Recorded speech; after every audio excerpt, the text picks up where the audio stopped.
We've been waiting in line for about 30 minutes. عادل فيموس أهم معلم من معالم مدينة نيويورك، قدر يتغلب على تمثال الحرية. كل السياح اللي بيجوا نيويورك محدش فيهم بقى مهتم إن هو يروح التايم سكوير أو يروح تمثال الحرية، لأ ده بينزلوا مخصوص من المطار ياخدوا أوبر ويروحوا على أول مكان عادل فيموس.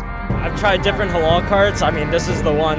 This is the one that I like the most. ناس بتقف بالساعتين والثلاثة والأربعة في الصف علشان بس يجيبوا أكل من عنده. المصري المكافح اللي هاجر لأمريكا من سنين وقدر يحقق نجاح، ملايين من الناس جت تدور على الحلم الأمريكي ومعرفتش تعمل ربع نجاحه. النهاردة بالظبط هنعرف إيه هو سر عادل فيموس ومين هو عادل فيموس وإيه هي النصيحة اللي عادل فيموس يقدر يقدمها للشباب اللي لسه بتفتح عربيات أكل في مصر. It's my first time. We came because he said that this is the best halal corner street food in New York. النهارده انا من قدام اشهر عربيه اكل مصريين موجوده في نيويورك ومعايا طه.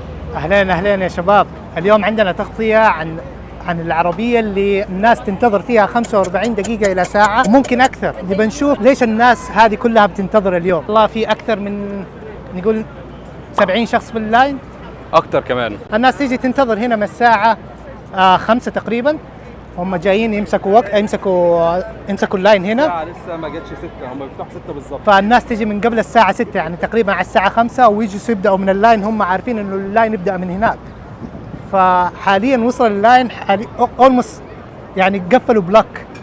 والمضحك في الموضوع إن العربية مش معروف مكانها، يعني مثلا العربية هي لسه جاية دلوقتي حالا بس هم عارفين بالظبط البلوك اللي على العربية. يعني بص شوف معايا حتى تقسيمة الشارع، شايف المربعات اللي في الشارع؟ هم ما شاء الله حافظين المربع اللي هيقف عليه العربيه بالظبط. عندك هنا من كل الجنسيات، هتلاقي تقريبا دول مش عارف تقريبا باكستان على عرب، تلاقي اسيويين في نفس الوقت، هتلاقي عندك من كل الجنسيات، يعني مش جنسيه واحده بس، اسيويين عرب، في حتى الامريكان واللاتينوس يعني برضو مصطفى ترى في يعني نقدر نقول انه في سياح وفي ناس ساكنين هنا يعني من كل الناس. يعني انا امس قابلت واحد قال لي ابى اروح مش من نيويورك، فقال لي ابى اروح بجرب عادل فيموس. قال له كيف سمعت عنه؟ قال لي اول ما تكتب فيموس ريستورانت ان نيويورك اول شيء يطلع لك عادل فيموس. في ناس كثير حابين يجربوا بيعرفوا ليش التراك هذا مشهور في نيويورك، فاليوم نغطي ونشوف ليش. حاليا بنسال الشخص اللي معانا هنا اول واحد في اللاين، بنساله قد ايش صار واقف هنا في الخط ونشوف ليش جاي هنا. We got here at like 5:30. I want to say 5:30. We picked this one because it's probably the best one we've had like in this area. We've tried a few, but this is definitely the best one. Oh, okay. You guys from New York here? No, we're from Lehigh Valley, Pennsylvania. Oh, okay, nice. Did you try Adel Famous before? I have not tried Adele's meat market halal food before, but this is the first time. We've been in line for 20 minutes. They open in 4 minutes. I'm very excited to try it. والنهارده معانا ابو حميد هيقول لنا بالظبط ايه اللي موجود عند عادل فيموس. احنا عندنا تشيكن وعندنا لحم وعندنا ممكن تاخده مع سندوتشات او مع رز. ايه نوع الرز اللي عندك؟ عندي ريجولار رايس وسبايسي رايس. عندنا بقى شويه اضافات ممكن تحط على الطبق، بطاطس، فلافل. بيبقى الطبق على بعضه بطاطس وفلافل وميكس. الفلافل عليها طلب كتير ولا لا؟ بتيجي مع كل حاجه على طبق. لا وفي زي بقيه العربيات ولا لا؟ لا احنا الطبق بيبقى بدولار زياده على الفلافل. بس انا عندنا اصلا زباين كتير فيجيتيريان، فالفلافل ديت حاجه اساسيه على العربيه. انت بداتوا البيزنس بتاعكم من حوالي 35 سنه. 35 سنه بس اتشهر اخر 5 سنين. هو بقى حوالي 6-7 سنين الحمد لله. الدنيا يعني واحده بتطلع الحمد لله، فاهمني. طب تنصح ايه الشباب بما ان طلع يا جماعه ترند في مصر الشباب اللي بتفتح عربيات الاكل وكلام من ده، تنصحهم بايه مثلا؟ اهم حاجه في الاكل النظافه، فاهمني، نظافه الاكل يعني حاجه ثابته في الطعم وفي الكواليتي وكل حاجه. دي اهم حاجه في الاكل. يعني انت شايف ان بالنسبه للعربيات الاكل علشان ينجحوا في مصر كمان هي النظافه؟ طبعا اكيد، اصل ده اكل فاهمني. واهم حاجه الزبون واكل شارع كمان، يعني لو ما كانش نضيف الناس ما شاء الله مش هتيجي. بص انت جاي بالصدفه تلاقي الناس كلها لابسه جلافزات. يعني اهم حاجه النظافه. اصل ده اكل يعني اكل. وطبعا الكواليتي وتوفيق ربنا ده فوق كل حاجه بقى. الحمد لله الحمد لله. مين اللي بدا البيزنس هنا؟ اللي بدا البيزنس هنا الحاج عادل الله يرحمه، ده حمايه. عادل ابراهيم حاج عادل ابراهيم هو من ما شاء الله حماك، يعني انت من الفاميلي بتاع هو حمايه، وانا وابنه اللي ماسكين محمود هو اللي ماسك البيزنس انا وهو مع بعض دلوقتي. بس الحاج عادل هو اللي اخترع التشيكن رايس يعني في المنطقه هنا، مش في المنطقه، في نيويورك عامه. هو من اول الناس اللي بدأوا الموضوع ده. كانوا اليونانيين زمان كانوا اليونانيين وبعد كده المصريين احتلوا، بس كان اول بقى واحد يعني بدا في الموضوع ده هو الحاج عادل الله يرحمه. كان عنده هنا نفس المكان برضه، نفس اللوكيشن هنا واماكن تانية، بس دلوقتي احنا مركزين على هنا اهم حاجه عشان الاسم والكواليتي تفضل، لان السبوت نفسه هنا في نيويورك انا اعرف ان هو بيتباع، يعني مثلا المكان بتاعك بيتباع. اي مكان ممكن يتباع. فاهمني؟ يعني هو انت ليك الحريه انك تحط العربيه بتاعتك في اي مكان، ولكن في اماكن معينه. خلاص دلوقتي يعني كل واحد دلوقتي ليه مش قانون، هو قانون ما بين صحابات البيزنس. فاهمني؟ يعني انا مثلا واقف هنا ما حدش ينفع يجي يقف جنبي، انا ما ينفعش اروح اقف جنبه. علاقات شخصيه وخلاص. علاقات شخصيه فاهمني. والحمد لله السيتي طالما شايفاك انت راجل كويس وبتحافظ على حاجات معينه وفي اصلا الرقابه بتيجي عليك، فانت لما ماشي كل حاجه صح خلاص تمام، هم بيساعدوك اصلا. فاهمني؟ فالحمد لله الحمد لله. بس انت دلوقتي هتجرب التشيكن. نجرب التشيكن والرايس، ودي اشهر حاجه. عاوز رز عادي ولا حراق ولا ميكس رايس؟ هدي لك شويه ليم برضه. تمام ماشي.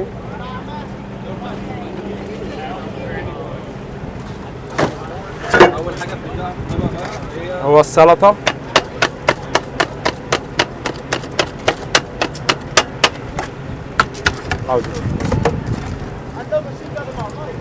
اديني طبق مصطفى، هتحط لي عليه بطاطس، واحد تشيكن مع ميكس رايس بس حط لي سنه ليم، وحط لي بطاطس عليه.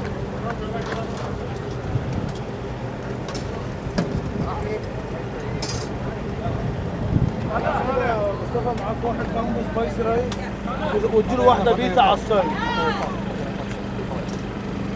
هات انا الصوص بتاعه.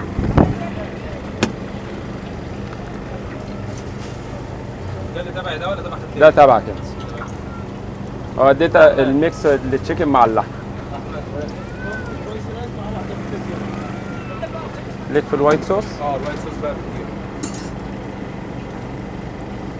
الهات صوص بس على البسيط كده. لا عشان هو اصلا عندنا جامد شديد شويه. عاوز باربيكيو او جرين؟ جرين معاك واحد صوص يا محمد، معاه واحده بيتا زياده.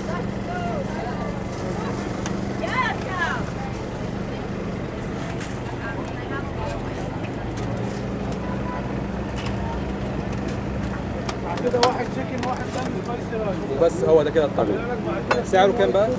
دوت كده بالبطاطس بالفلافل بيبقى عامل $13. 13 دولار يعني احسن من اي مكان في نيويورك تاني. والحمد لله اهم حاجه زي ما قلت لك ان انت كانك اكل في مطعم. فاهمني؟ عند الزبائن دي اللي انت صورتهم في الطابور ممكن في منهم بيجي لنا 3-4 مرات في الاسبوع. ما شاء الله. فاهمني؟ فالحمد لله يعني اللي بيجي مره بيجي على طول الحمد لله. طالما هو عربيه اكل موجوده في الشارع فطبعا اكيد مفيش مكان نقعد فيه. صح. هنا عندنا اماكن موفرينها تقدر تقعد وتستمتع في الاكل هنا.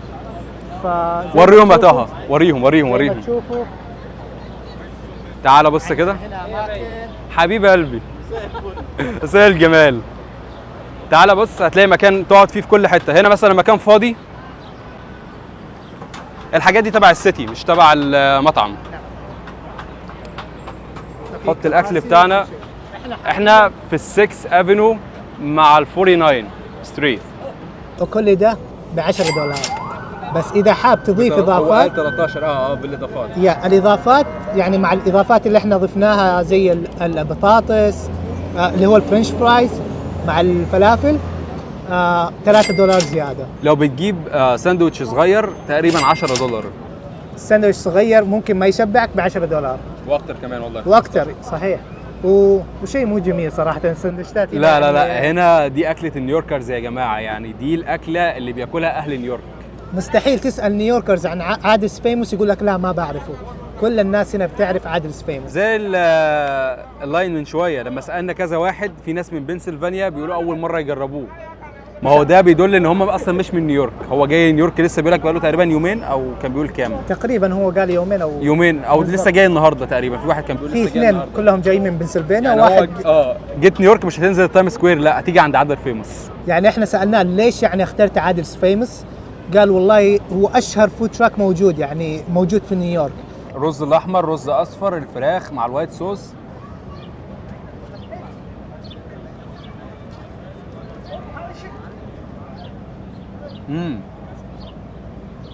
لا فلافل ليك في الاكل الهندي؟ انا عشاق الاكل. في خلطه بيتحط على الفراخ بتخلي لونها احمر. تقريبا هم مستعملين الحاجه اللون ده. اسمه ايه؟ عبد الله يعرفه. انا ما اعرف اسمه. قولنا على عبد الله. عبد الله انت في الكاميرا، عندنا سؤال، انت موجود معانا في الكاميرا، عندنا سؤال لك. الخلطه اللي تنحط على الدجاج ويغير لونه الى اللون الاحمر ايش يسموه؟ يسموها فود كولر. اوكي عرفنا الاسم. دايما لما بروح لاي عربيه بتقدم تشيكن اوفر رايس او اي فود تراك حلال فود تراك، هم بيقدموا نوعين، تشيكن ولامب وفلافل. فدايما انا بختار التشيكن، واكتر حاجه عليها طلب من كل الناس هنا في نيويورك، حتى طه بتطلب التشيكن برضه. تشيكن يعني.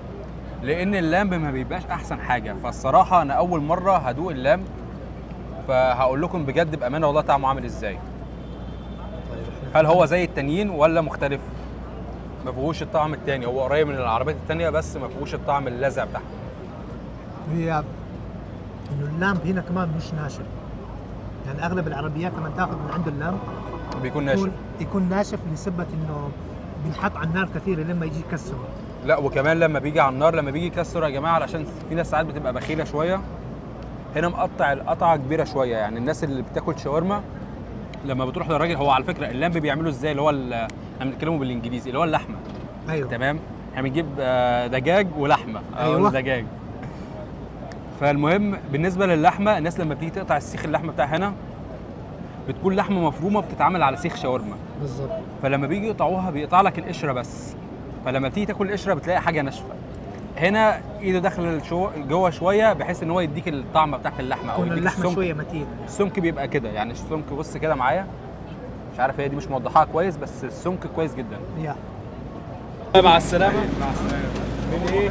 عادل فيمس رقم 1 في امريكا.